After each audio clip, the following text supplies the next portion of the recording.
хийгээд үзвэл ямар сонсогдох бол гэж бодоод нөгөө микрофонтойгоо залгаад үзсэн чинь бүр утаснаас хавь илүү гоё сонсогдоод тэгэхээр нь ер нь камераар нэг хийгээд үзьгээд тэгээд тэр 3 дахь ASMR хийсэн. Хэрвээ та нар тэр 3 дахь ASMR-ыг үзсэн бол би төгсгөлд нь ахиад хийхгүй гэж магадгүй гэд тэгж хэлсэн. Тэгээд тэр нь болохоор ер нь маяглж биш зүгээр ер нь бол ахиад ер нь хийхгүй байх гэдэг юм чигнэсээ тэгж хэлсэн. Тэр ASMR дээр ч гэсэн ер нь бол нэг амар ASMR хийгээд нэг тэгж бодоагүй. Ерөөсөө хүн үзэн гэж ерөөсөө бодоагүй.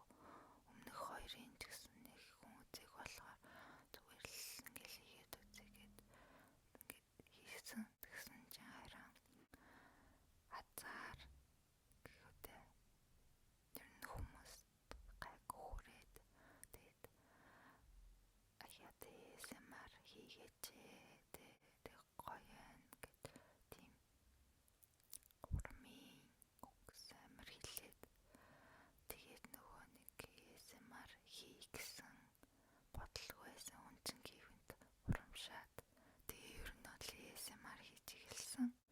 Тийм дараачих нь болохоор яагаад ASMR хийхгүй удсан талаараа ярий.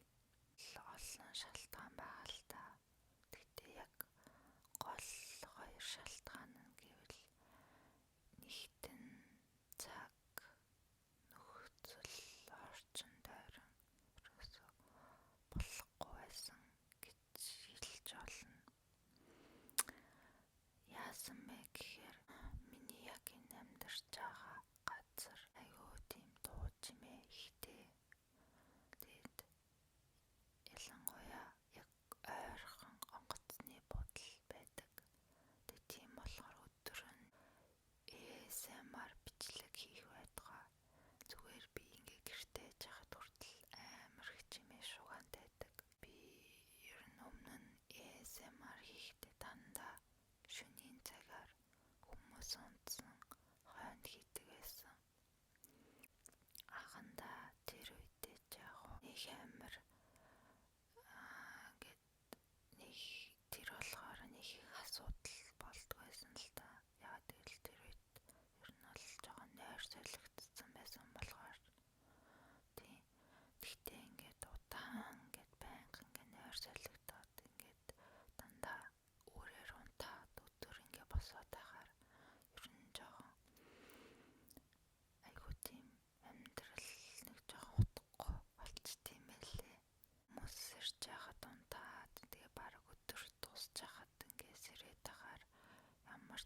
шалтгаан. Нэг нь болохоор тэр нөхцөл орон зай цаг хугацаа тэр юусоо болохгүй байсан. Хоёр дахь нь бол жоохон яг ASMR-т сонирхолгүй байсан гэж хэлж болно. Тэгтээ тэглээгээд одоо ASMR-аа хийхийг болий гэж бодохгүй байгаа. Саяны тэр ASMR хийгээгүй байх хугацаанд сайн бодоод үзсэн чинь ер нь бол ASMR гэхээр заавал нэг тийм ингэж хийх ёстой, тэгэж хийх ёстой гэсэн байхгүй. Эсвэл ер нь ASMR-ыг яаж ч хийж болох юм байна. Тааштай